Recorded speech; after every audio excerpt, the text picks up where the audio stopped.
Kejaksaan Negeri Banda Aceh menerima pelimpahan tersangka dan barang bukti perkara ujaran kebencian dari Polda Aceh. Tersangka berinisial MZ berusia 28 tahun yang ditangkap beberapa bulan lalu di Tanjung Balai, Sumatera Utara merupakan bekas mahasiswa dan tercatat sebagai warga Kabupaten Pidia. Jaksa Penuntut Umum Kejari Banda Aceh Dikha Safana menyebutkan, dengan dilimpahkan perkara tersebut, maka Jaksa Penuntut Umum akan segera mempelajarinya. Dan jika sudah dinyatakan lengkap, maka perkara beserta tersangka dan barang bukti segera dilimpahkan ke pengadilan.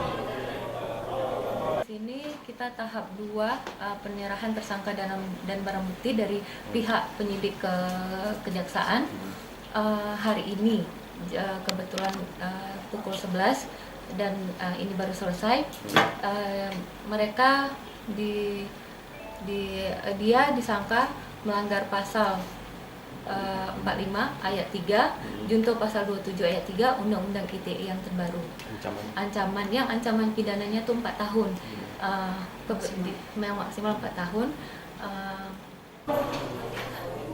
Tersangka MZ ditangkap berdasarkan laporan Darwati Agani ke pihak polisi. Istri Gubernur Aceh nonaktif Irwandi Yusuf itu melapor karena ujaran kebencian yang dilakukan tersangka melalui media sosial Facebook dengan nama akun Tim Fan Aceh.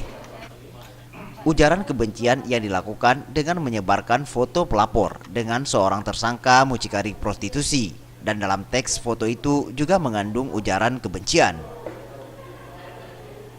Tim Liputan Aceh TV.